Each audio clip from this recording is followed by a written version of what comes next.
Bonjour à toutes et à tous, bienvenue à ce nouveau Good Morning Market. Nous sommes aujourd'hui le mercredi 10 mai et nous allons prendre connaissance d'une donnée très attendue par les investisseurs. Nous allons prendre connaissance aujourd'hui de l'IPC aux États-Unis pour le mois d'avril, une donnée qui pourrait nous donner des indices quant à la suite de la politique monétaire américaine. On a déjà pris connaissance de la même donnée concernant l'Allemagne. Et donc, nous pouvons constater un repli du DAX allemand à l'heure actuelle, un repli également des indices à Wall Street, mais nous allons détailler tout cela lorsque nous allons aborder le point technique. Alors, beaucoup de choses depuis le dernier Good Morning Market.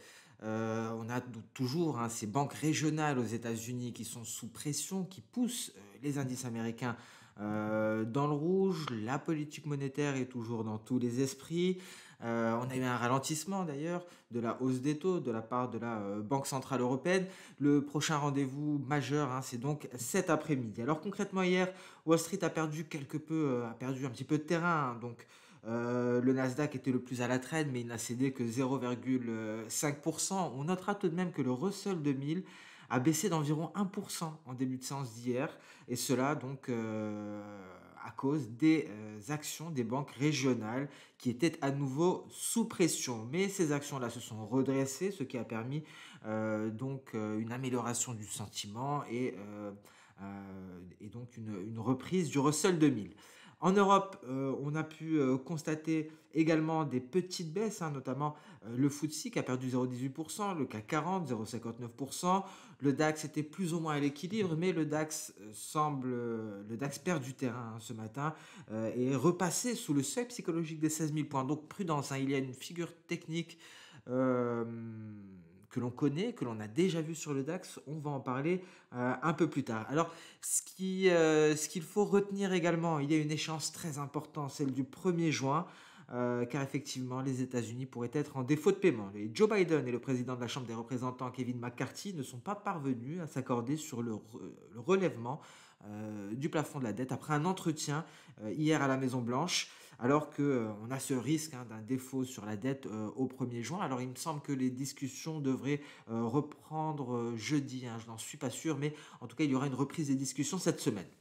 Sur le front de l'énergie également, le pétrole a perdu beaucoup de terrain. Le pétrole WTI ici, qui a amorcé, qui a tenté d'amorcer un rebond après avoir marqué un creux. Alors ce qu'il faut savoir, c'est que la Maison-Blanche a déclaré qu'elle commencerait à remplir les réserves stratégiques de pétrole une fois certains travaux de maintenance sur les capacités de stockage terminés. On avait eu une annonce précédente de l'American Petroleum Institute d'une hausse des réserves de brut aux États-Unis la semaine dernière de 3,6 millions de barils, alors qu'une diminution était attendue par le consensus Reuters, et cela donc a pesé quelque peu sur leur noir. Donc le pétrole qui perd du terrain, le pétrole qui pourra aller revisiter les récents creux, mais on a l'OPEP également qui pourrait jouer un rôle majeur dans le prochain mouvement sur les pétroles WTI et Brent. On fera un point également détaillé sur l'or, l'or qui est allé chercher un nouveau record historique. Mais d'abord, on va commencer par les indices boursiers avec un DAX en données journalières, un DAX qui plafonne sur cette projection d'Osoda E à 16 000, 16 008. On repasse sous le seuil psychologique des 16 000 points, mais ce qui nous importe aujourd'hui, c'est cette figure, ce biseau d'élargissement. On a eu deux figures dernièrement qui peuvent expliquer les récents mouvements, un double creux qui nous a mené justement à la médiane de ce biseau d'élargissement. Donc si on casse cette médiane, les 15 940, 15 930, on pourrait aller chercher les 15 800. Et attention, en cas de cassure, des 15 725. Alors là, dans ce cas-là, la baisse pourrait s'approfondir considérablement car nous avons un pseudo biseau d'élargissement, un biseau d'élargissement, clairement, avec cette amplitude-là, et donc cela pourrait nous ramener aux alentours des 15 300 points. Donc la prudence est de rigueur sur le DAX, hein. Je vous rappelle que c'est une figure que l'on voit assez souvent sur le DAX allemand depuis notamment l'apparition de la pandémie. On va venir en journalier. Vous voyez ici, on avait un biseau d'élargissement justement et la cassure de la borne inférieure nous a entraîné vers un creux, le creux que nous avons connu sur le DAX. Je vous rappelle que cette figure présage une perte de contrôle du marché. Et ici, hein, comme on peut le voir, biseau d'élargissement juste avant l'apparition du Covid. Et là, c'était effectivement dramatique avec le creux que nous avons connu au mois de mars 2020. Donc, est-ce qu'on va revoir une cassure de la borne inférieure d'un biseau d'élargissement, cette fois-ci visible en H4 sur le DAX, à suivre? En tout cas, la cassure de la médiane aux alentours des 15 930 nous rapprocherait de ce scénario, plus largement cassure des 15 725. Donc dans ce cas-là, hein, on peut espérer aller chercher, je pense, ce retracement externe à 161,8%. Donc voilà pour le DAX. Le Nasdaq également perdu du terrain. Le Nasdaq a aussi plafonné ici sous les 13 385 points. La cassure de ce niveau ouvrirait la voie aux 14 200 points. C'est la projection de Sodavé de cette vague haussière qui avait pris d'ailleurs appui sur cette moyenne mobile simple à 200 périodes. En données H4, pas grand-chose. On a toujours un nuage ici en soutien. Donc le réel signal, hein, serait un passage sous le seuil psychologique des 13 000 points. Dans ce cas-là, on pourrait abandonner cette projection de Soda et aller chercher à nouveau cette moyenne mobile. Inversement, la cassure des 13 385 points ouvrirait la voie aux 14 200 points. Le S&P 500 qui plafonne aussi, hein, tous les indices plafonnent quelque peu. Ici, retour dans le rouge après avoir testé ce retracement de Fibonacci de 50%. On ne parvient pas à aller clairement chercher les 4220 points, même si on s'en est beaucoup rapproché. Donc on peut peut-être estimer que cet objectif a été atteint. On peut peut-être même voir ici un petit biseau d'élargissement. On va essayer de vérifier. Alors je viens de le remarquer, hein, donc je n'ai pas vérifié en données H4. Il sera beaucoup plus beau, beaucoup plus large en données H4. Donc peut-être une figure qui se matérialise à ce niveau-là. Et effectivement, voici un biseau d'élargissement que l'on peut retrouver en données H4 sur le S&P 500. Alors est-ce que ça présage un repli plus profond? Oui, si on venait à casser la borne inférieure de cette figure. De la même manière, on pourrait retrouver l'objectif théorique en reportant la hauteur de la figure au point de cassure. Alors, vu qu'on n'a toujours pas cassé la borne inférieure, hein, ce n'est pas définitif, on pourrait continuer d'évoluer dans l'enceinte de cette figure. Et donc, dans ce cas-là, l'élargissement de la figure serait beaucoup plus conséquent et donc l'objectif serait beaucoup plus éloigné. Le Dow Jones, un Dow Jones qui a tenté d'aller s'éloigner, d'aller se propulser au-dessus de la médiane, ici de l'apex de son triangle symétrique. Donc l'apex du triangle symétrique a bien joué son rôle, hein, de résistance dans ce cas-là, et a renvoyé les cours vers un support. Le support est représenté ici par la moyenne mobile exponentielle à 50 périodes. Hein, vous voyez, on a eu une fausse cassure avant de repartir à la hausse. Donc maintenant, si on venait à casser une seconde fois, ce serait peut-être la bonne. En tout cas, pas d'objectif clair pour le moment sur le Dow Jones. Pas de figure particulière en données H4. Hein, on voit qu'on a cette Kijun, je pense, journalière ici. Oui, Kijun journalière qui vient limiter les hausses. On passe à présent sur le compartiment des crypto-monnaies qui ont retrouvé des couleurs pendant un moment. Donc ça, c'est le Bitcoin en données journalières. Hein. Je vous rappelle qu'on avait eu un signal ici, c'était les croisements de moyenne mobile, donc une Golden Cross qui nous avait donné confiance en ce rebond, un rebond qui est allé chercher des niveaux au-dessus des 30 000 $, mais on s'est replié. Alors il y a quelques difficultés, hein, sur la blockchain Ethereum depuis notamment ces nouveaux tokens BRC20 qui ont été déployés sur la blockchain Ethereum grâce au protocole Ordinals, le protocole Ordinals qui permet également de déployer des NFT. Et donc ça a créé une certaine congestion sur la blockchain Bitcoin. Binance a fait part de difficultés, hein, pour honorer le retrait en Bitcoin, et donc ça crée un léger stress ici sur le marché, un stress qui vient se matérialiser par la formation d'une petite figure en épaule tête épaule, comme on peut le voir, on a deux épaules à gauche, deux épaules à droite. On tient bon sur la ligne de coup pour le moment. Si la ligne de coup venait à être franchie, c'est direction les 23 300 points. Alors, est-ce que ce serait à la fin de la hausse. Non, pas du tout, hein. Ce qui viendrait nous alerter, ce serait probablement une cassure de la moyenne mobile simple à 200 périodes. Alors on en est très très loin pour le moment, hein. On est à près de 20% de ce niveau.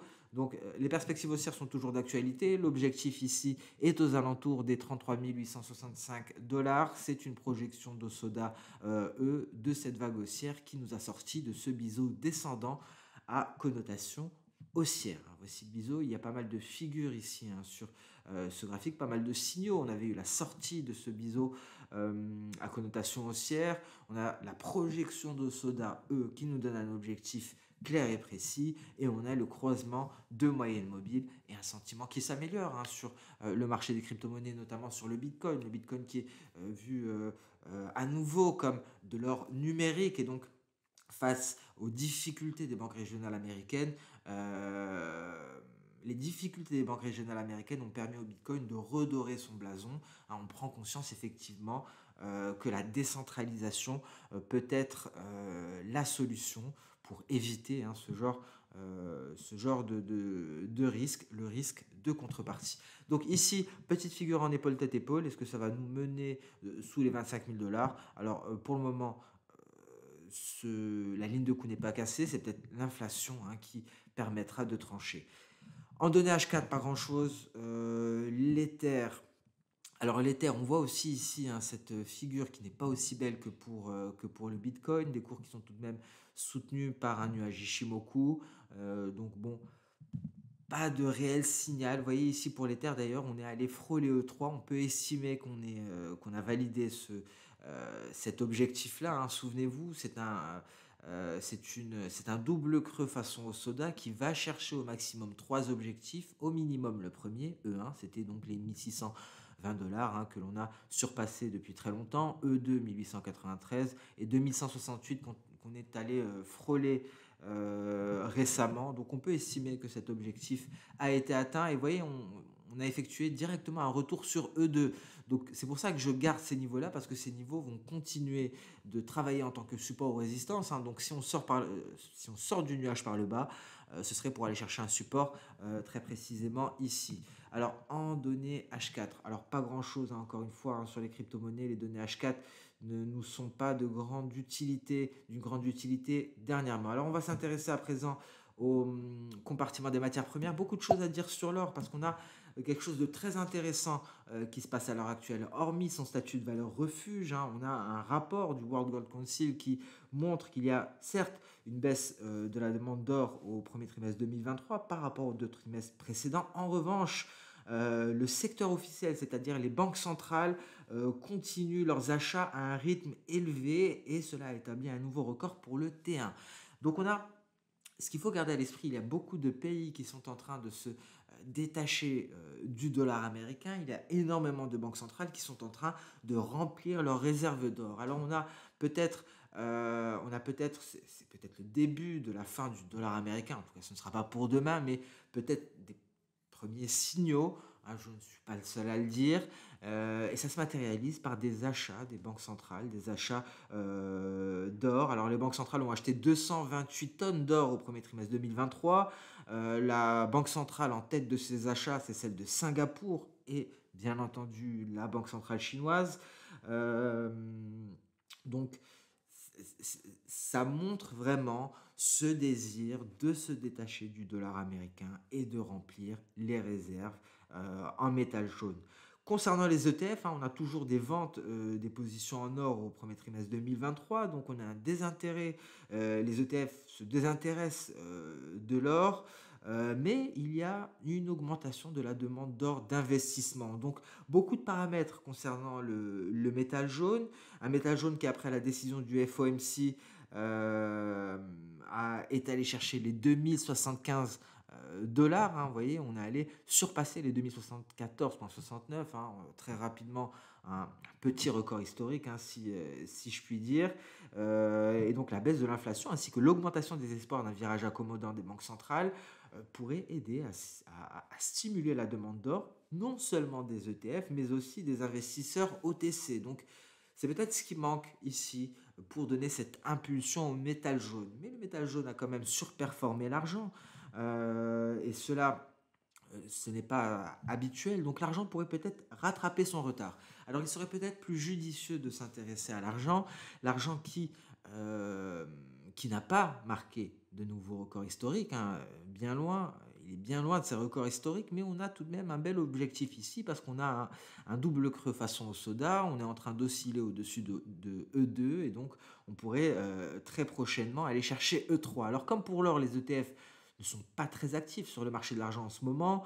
L'or a surperformé l'argent, mais la hausse de l'argent s'est accélérée à certains moments. Le potentiel de hausse de l'argent semble très important.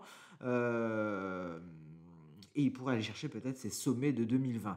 Le ratio de prix entre l'or et l'argent est aux alentours de 80, alors que d'un point de vue historique, il est plutôt proche des 60-70, hein. Donc ce ratio pourrait être corrigé très prochainement. Si l'or continue de se négocier dans la fourchette de 2000 $ et que l'argent continue de grimper, le prix de l'argent pourrait donc atteindre les 28 $ peut-être, donc surpasser ici ce niveau-là. Et au maximum, on pourrait aller chercher, enfin au maximum, c'est un objectif, aller chercher les 33 $ pour l'argent. Donc l'or a déjà fait beaucoup. Il serait peut-être temps de s'intéresser à l'argent, hein, l'argent qui pourrait surperformer. Pétrole WTI, c'est assez compliqué dernièrement. Le pétrole a tenté un rebond. Le pétrole se replie à l'heure actuelle sous cette ancienne oblique baissière qui vient relier les deux derniers creux, hein. Vous voyez, on a même eu un gap de rupture, hein, pour passer au-dessus. Mais ici, on pourrait peut-être ajuster ici cette oblique baissière avec plusieurs creux et elle me semble beaucoup plus cohérente. Donc en tout cas, on revient sur une projection d'Osoda ici, on n'arrive pas à aller jusqu'à cette dernière. Donc attention en cas de cassure des 70 $, on pourra aller approfondir les baisses à 63,60 $ et les membres de l'OPEP+ vont se rencontrer en présentiel à Vienne très prochainement et c'est peut-être de cette rencontre pourrait être un tournant pour les cours de l'or noir. Alors comme d'habitude, hein, très difficile de prédire ce que vont décider les membres du cartel, mais en tout cas, ce sera très certainement décisif. Alors le gaz naturel, pas grand-chose, hein, comme anticipé, on s'attendait à un range ici sous le nuage. C'est ce qui se passe, hein, à l'heure actuelle. Pas de percée notable. J'aimerais parler du blé parce qu'il y aurait peut-être une opportunité de long terme. Souvenez-vous, pour le blé, on avait réussi, il y avait eu un facteur chance, hein, je dois l'admettre, mais on avait réussi tout de même à anticiper, envisager un rallye haussier sur le blé.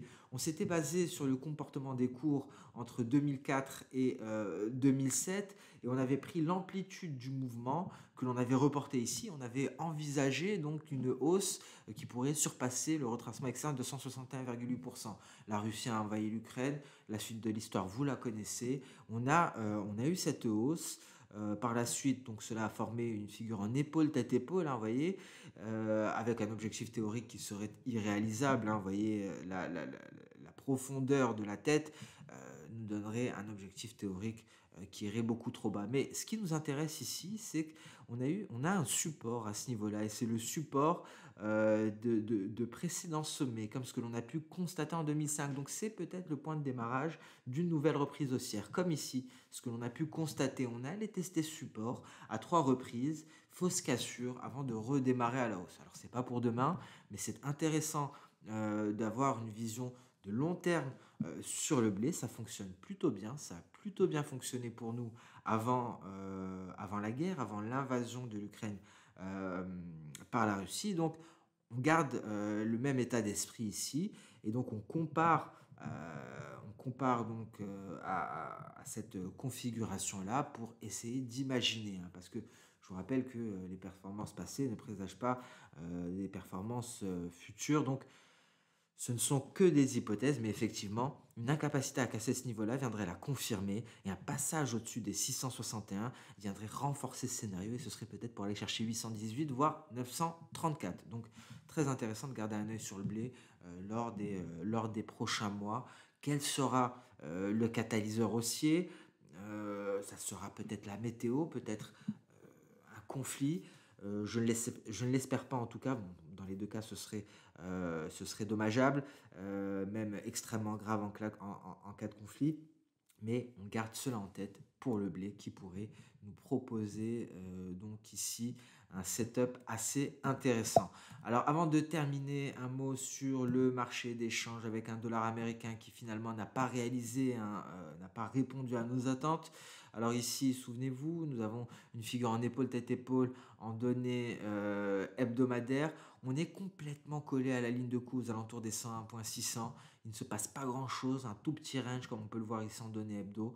En données journalières également, on peut le voir. Donc je vais retirer tout de même cela pour plus de visibilité. Donc pas grand-chose sur le dollar américain, pas grand-chose sur l'euro-dollar qui n'arrive pas à trouver ce carburant pour aller chercher ce dernier objectif que nous nous sommes fixés il y a assez longtemps. C'est une projection de Soda E qui confirmait la cassure de l'oblique baissière qui reliait les creux depuis de nombreuses années. Donc, on attend cet objectif-là avant d'y voir plus clair. Pour le moment, l'euro-dollar n'y arrive pas, ce qui permettra à l'euro-dollar d'aller chercher les 1,1238. Ce serait un repli du billet vert, qui viendrait confirmer cette figure et qui pourrait peut-être aller s'effondrer vers des niveaux qui n'ont pas été revisités depuis 2021. Donc voilà pour le marché des changes. Merci à toutes et à tous pour votre attention. J'espère que ce Good Morning Market vous a quelque peu éclairé. La séance pourrait être mouvementée avec cette publication de l'IPC aux États-Unis. Les stocks de pétrole également pourraient avoir un impact sur le pétrole WTI, mais ce qui va compter, c'est principalement la réunion des pays membres de l'OPEP+. Merci à toutes et à tous. Je vous souhaite une excellente journée, une très bonne séance de trading. Et on se dit à très bientôt pour un prochain Good Morning Market. Au revoir.